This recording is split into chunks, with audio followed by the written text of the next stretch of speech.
Comment mettre fin, une fois pour toutes, au cycle de violence qui ravage l'Est de la République démocratique du Congo? Mes chers amis, un problème sans solution est un problème mal posé. Dans le contexte congolais, cette affirmation résonne avec une puissante vérité. Les défis auxquels nous sommes confrontés dans notre pays, qu'il s'agisse de la violence ethnique, de la pauvreté généralisée ou de la corruption endémique, semblent souvent insurmontables. Pourtant, en y regardant de plus près, nous réalisons que ces problèmes ne sont pas insolubles en soi, mais qu'ils résultent souvent d'une mauvaise formulation ou d'une approche inadéquate. On ne peut plus ignorer la réalité dans laquelle nous vivons. L'Est de la République démocratique du Congo, notre chez nous, est depuis trop longtemps le théâtre des violences et des conflits qui ont laissé des cicatrices profondes au sein de nos communautés. Mais aujourd'hui, je viens vers vous avec une lueur d'espoir, une vision pour un avenir meilleur, un avenir de paix et de prospérité durable. Au cœur de nos tourments se trouve une question cruciale, celle de la citoyenneté. Pendant des décennies, les tribus Hutus et Tutsis ont été au centre des conflits que nous avons connus à l'est de la RDC. Et d'autres tribus ont rejeté leur statut de citoyens congolais. Mais sincèrement, pourquoi refuser la citoyenneté à nos compatriotes?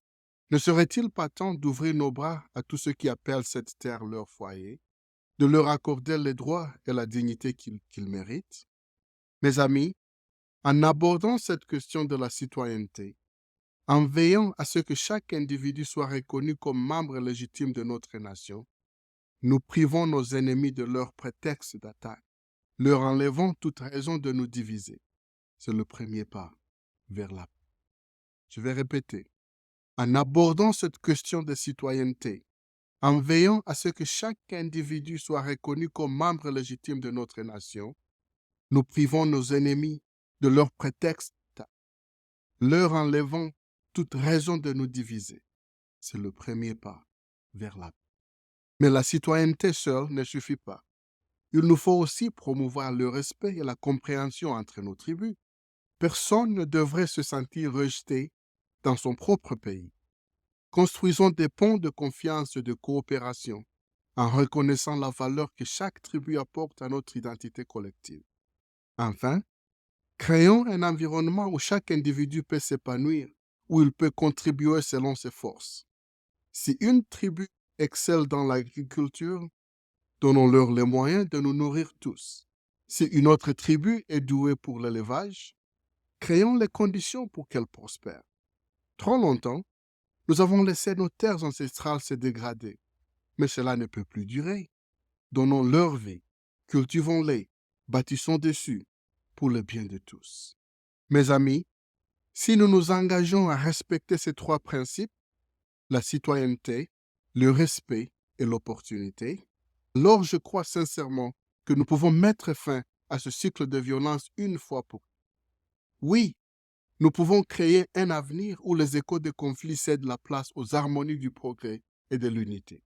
Imaginez un Congo où la paix règne, où les collines verdoyantes de Masisi ne sont plus le théâtre de la violence, mais le berceau d'une prospérité partagée. Nous avons vécu des décennies de des conflits qui ont déchiré nos communautés et laissé des cicatrices profondes. Mais je suis ici aujourd'hui pour vous parler d'un avenir différent, d'un avenir où la paix est possible sans qu'un seul coup de feu ne soit tiré. Le Rwanda n'est pas notre problème, c'est notre manque de créativité, notre rigidité et nos mauvais choix en ce qui concerne le problème Hutu-Tutsi qui résument une vérité profonde que nous devons affronter. Pendant trop longtemps, nous avons pointé du doigt des facteurs externes, tels que les pays voisins ou les griffes historiques, tout en négligeant de reconnaître nos propres lacunes et échecs.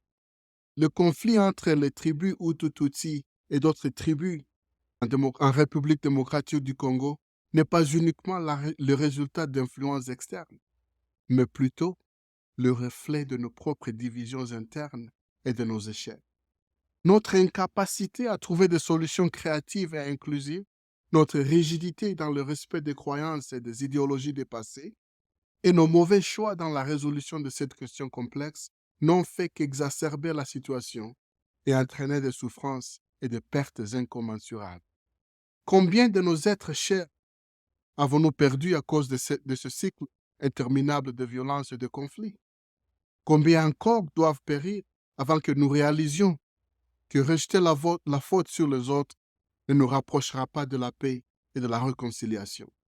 Il est temps pour nous de prendre en charge nos problèmes, de regarder vers l'intérieur et de confronter les causes profondes de nos divisions et de trouver des solutions innovantes et durables qui apporteront une paix et une prospérité durable à tous les Congolais. Ne laissons pas notre manque de créativité, notre rigidité et nos mauvais choix continuer à définir notre avenir. Au contraire, utilisons le pouvoir de notre imagination collective, de notre résilience et de notre détermination pour construire un avenir meilleur pour nous-mêmes et pour les générations à venir. Le temps du changement est venu et cela commence avec chacun et chacune d'entre nous. Autrefois, l'Est du Congo était le grenier de notre nation.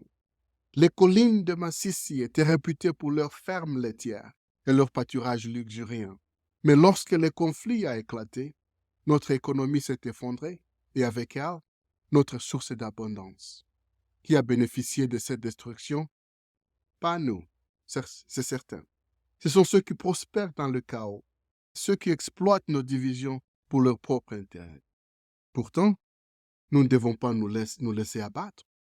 Nous devons regarder vers l'avenir pour nos enfants et nos petits-enfants. Et cet avenir, mes amis, repose sur l'unité.